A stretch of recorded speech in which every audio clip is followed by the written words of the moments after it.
शेखर जी, अब तो ये रिपोर्ट हमने दिखाई है, तो पहला सवाल इसी पर कर लेते हैं। क्या आप भी उन लोगों में शामिल किए जा रहे हैं? थाली वाली जो बात जया बच्चन जी ने कह दी है कंगना रनौत पर, रवि किशन पर, क्या जवाब होगा आपका? आपको लगता है वो सही कह रही हैं या फिर एहसान फरामोशी का उनका ये आरोप बिल्कुल गलत है? नहीं, मैं तो खैर प्लेट में खाता हूँ, तो थाली का सवाल नहीं उठता है। ये हम कहाँ आ रहे हैं ये तो समझ में नहीं आ रहा है। मतलब कहानी रामायण से शुरू हुई थी, तो रामायण के बीच में महाभारत कहाँ से आ गई, जहाँ भाई भाई लड़ रहे हैं, इंडस्ट्री का विभाजन हो चुका है, लोग एक दूसरे को जाने क्या अनाप शनाप बोल रहे हैं। बात थाली तक नहीं, बात तो अब गाली तक आ गई। मानिए, हमारी शालीनता कहाँ गई, सभ्यता कहाँ गई, संस्कृति कहाँ गई? तर्क वितर्क होता रहता है, आरोप प्रत्यारोप लगते रहते हैं, लड़ाई भी होती है, सहमति होती है, असहमति होती है, लेकिन इस तरह के भाषा का प्रयोग, इस तरह की तोहमतें, ये जो हो रहा है अच्छा नहीं हो रहा है। मुझे तो ऐसा लग रहा है कि जो लोग ऐसा करना चाहते थे, जो इंडस्ट्री को डिवाइड करना चाहते थे, वो उसमें कामयाब हो गए और अब तमाशा देख रहे हैं और साइडलाइन से तालियां बजा रहे कि लड़ो तुम लोग, मरो, मजा आ रहा है। एक सामाजिक आक्रोश भी निकल रहा है जो फिल्म इंडस्ट्री के प्रति, कुछ लोगों के प्रति था, जो कि सही था, क्योंकि कुछ लोग थे वाकई जो बिल्कुल उड़ता पंजाब हो रहे थे और उनको जमीन पे लाना बहुत जरूरी है। ये ड्रग का जो एक पिटारा खुला है, तो सबसे पहले तो ये बता दें कि हमें तो जाना था जापान, हम चीन पहले क्यों आ गए? हम सुशांत सिंह के हत्यारे को ढूंढने निकले, अब हम नशेड़ियों को ढूंढ रहे हैं। तो जिस दिशा हम निकले थे, पहले हमने जिस मुद्दे को लेकर निकले, जिस बात को हम लेकर निकले थे, जिस बात को लेकर इतना आक्रोश था, जो जंग हमने छेड़ी थी, जो आवाजें हमसे जुड़ी थी, सुशांत के लाखों करोड़ों फैंस, वो पहले चाहते हैं कि सुशांत का हत्यारा पकड़ा जाए।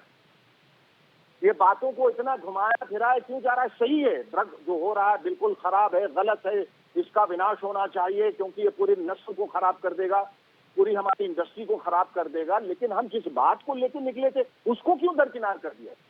हमें क्यों भ्रमित किया जा रहा है?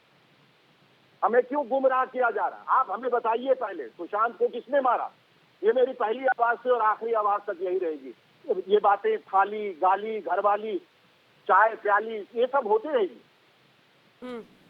लेकिन ठीक है, इंडस्ट्री में ये आवाज उठी है, ये भी होना चाहिए। इंडस्ट्री की क्लेंजिंग बहुत जरूरी है, इसमें कोई थाली में छेद करने वाली बात नहीं।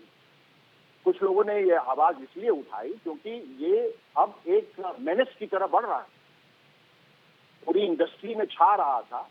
हालांकि मैं इस बात से बिल्कुल हरगिज़ इत्तेफाक नहीं रखता हूं कि 99% लोग जो हैं वो ड्रग एडिक्ट है। इतने तमाम लोग, इतना बड़ा हुजूम, क्या सब नशेड़ी है? तो काम कौन करता है? अच्छी फिल्में कौन बनाता है? कैसे बनती है? इतना अच्छा अभिनय कैसे हो जाता है? नशे में होता है। फिर तो बड़े दुख की बात है। तो किसी के पास हुनर ही नहीं है, सबको नशा करना है, एडिटर को नशा करना है, कोरियोग्राफर को नशा करना है, हेयर स्टाइलिस्ट को नशा करना है, मेकअप मैन को नशा करना है, सबको नशा ही करना है। जो बेचारे जो छोटे छोटे वर्कर्स हैं, जो पता नहीं कितना 100-200 रुपए कमाते हैं रोज का, क्या वो नशे में उड़ा देते हैं? ये सब गलत है। लेकिन हमारी इंडस्ट्री का एक सिलेक्टिव आउटरीच भी बहुत गलत है कि कुछ मामलों में तो उन्होंने आवाज उठाई, कुछ मामलों में आवाज ही नहीं उठाई। इसलिए ये गुस्सा कि सुशांत जब गया, आपको खरोंचे लग जाते हैं शूटिंग में, आंख में चोट आ जाती है, तो ट्वीट पर ट्वीट कि अपना ख्याल रखना, ऐसे कैसे कर लिया, वैसे कैसे कर लिया, बॉडी डबल इस्तेमाल किया करो, पूरी इंडस्ट्री तुम्हारे साथ है। और एक लड़की की जान चली गई तो वहां कोई है ही नहीं, वहां कोई बात है ही नहीं। लेकिन ड्रग पे आई बात तो सब लोग खड़े हो गए। ये थाली जो है, ये तो एक रूपक है, ये एक मेटाफोर है, एक कहने वाली बात है कि जिस शाख में बैठे हो शाख को मत काटो। लेकिन अगर शाख अगर सड़ गई है तो शाख को काटना तो जरूरी है, नई शाखें और निकल आएंगी। तो थाली में कोई छेद नहीं कर रहा है, और आपकी थाली में छेद हो भी नहीं सकता। इस्पात की बनी है ये थालियां, वो गंदगी जरूर आ गई उसमें, उस गंदगी को साफ करने की बात हो रही। तो इतना आवेग और इतना आवेश में आने की जरूरत नहीं थी। और ये बात तो क्या है, हर जगह विवाद की जरूरत नहीं है, बातें कभी संवाद से भी ठीक हो जाती है।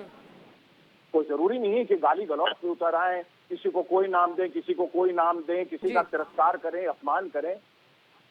अमिताभ बच्चन से लोग नाराज हैं, वो उनका इख्तियार है, वो बोले ना बोले, बोलते तो बहुत अच्छा था, क्योंकि लोग उनको बहुत मान देते हैं, सम्मान देते हैं, उनको एक भीष्म पितामह का दर्जा दिया, वो कहते तो इस केस का रुख बहुत पहले ही बदल गया होता। लेकिन अगर वो नहीं कहते हैं तो ये उनका प्रेरोगेटिव है, लेकिन उनको कहना चाहिए। मैं अभी भी कह रहा हूं, उनको कहना चाहिए, हर मामले में कहना चाहिए, या फिर हर मामले में सबको चुप रहना चाहिए। ये सेलेक्टिव आउटरीच जो है, किसी को चीज को लेके बोलना, किसी चीज को लेके चुप रहना, वो सारा कुछ जो है वो संदेहास्पद हो जाता है।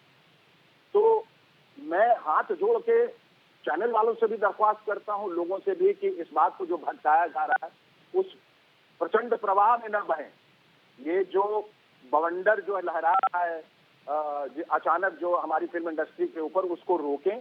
ये इंडस्ट्री बहुत लोगों की रोजी रोटी का ख्याल रखती है, बहुत लोगों को काम देती है, काम छीनती भी है और काम देती भी है।